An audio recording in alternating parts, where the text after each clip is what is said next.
Liturgi gerejawi mengawali masa Prapaskah dengan misa Rabu Abu, yang menandai dimulainya retret agung bagi seluruh umat Katolik selama 40 hari.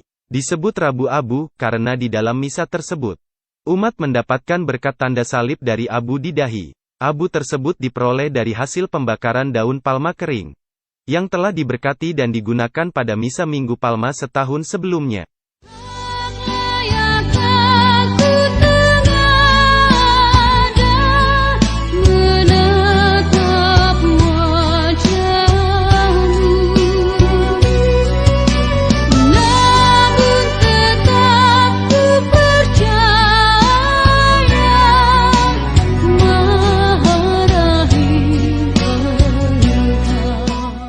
Kitab suci mengisahkan abu sebagai tanda pertobatan, dan juga menjadi tanda kesedihan dan penyesalan. Oleh karena itu, ketika memberikan berkat abu, pastor atau prodiakon pemberi abu akan mengucapkan kalimat, "Bertobatlah dan percayalah pada Injil."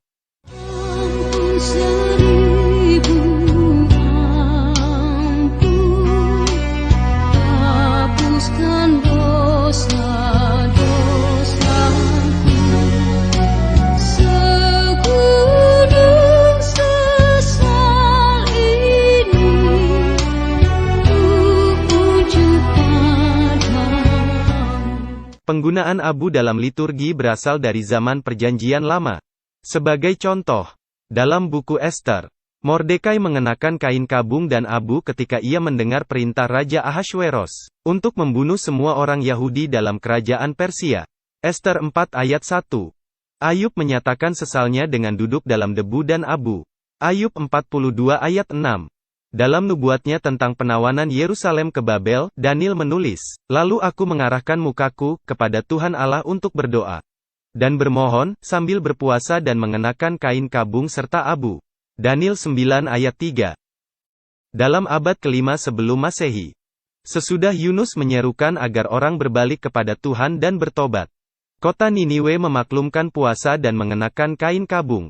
Dan raja menyelubungi diri dengan kain kabung lalu duduk di atas abu. Yunus 3 ayat 5-6. Yesus sendiri juga menyinggung soal penggunaan abu.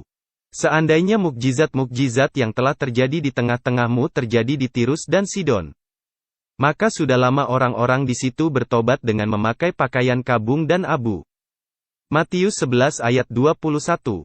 Contoh-contoh dari kitab-kitab ini, baik dalam Perjanjian Lama maupun Perjanjian Baru, menunjukkan bahwa mereka yang menyesali dosa-dosanya menaburi diri dengan abu, serta membalut tubuh mereka dengan kain kabung. Itulah asal-usul penggunaan abu, yang kemudian gereja perdana mewariskan penggunaan abu untuk alasan simbolik yang sama. Dalam liturgi kita sekarang, dalam perayaan Rabu Abu, kita mempergunakan abu sebagai tanda bahwa kita wajib menyesali dosa-dosa kita, terutama selama masa Prapaskah.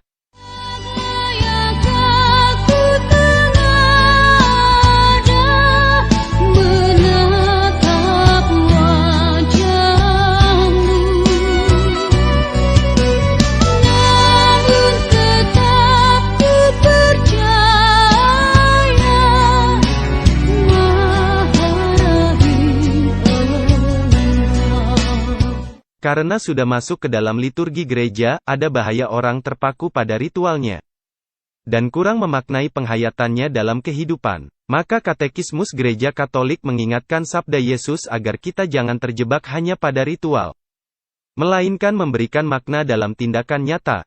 Secara spesifik, gereja tidak membuat suatu aturan khusus mengenai berapa lama kita harus menjaga abu di dahi. Umat Katolik dapat menentukan sendiri berapa lama dia menjaga abu di dahi.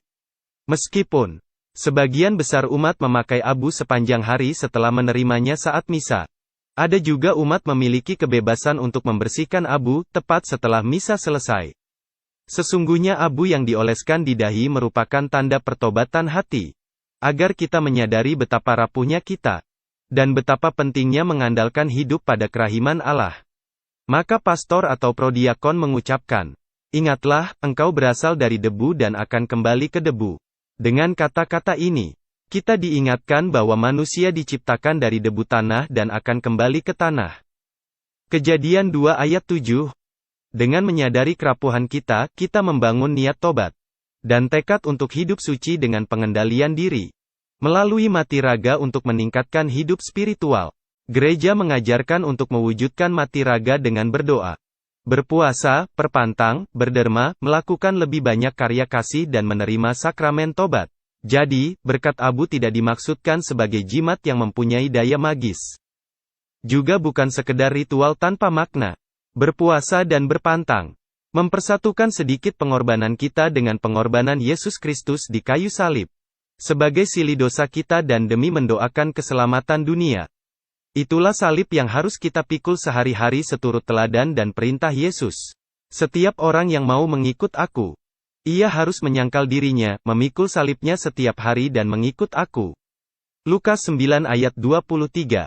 Barang siapa tidak memikul salibnya dan mengikut aku, ia tidak dapat menjadi muridku. Lukas 14 ayat 27. Mari kita mulai merenungkan makna dari abu itu sendiri. Dan mengawali masa Prapaskah dengan hati yang penuh penyesalan akan dosa-dosa.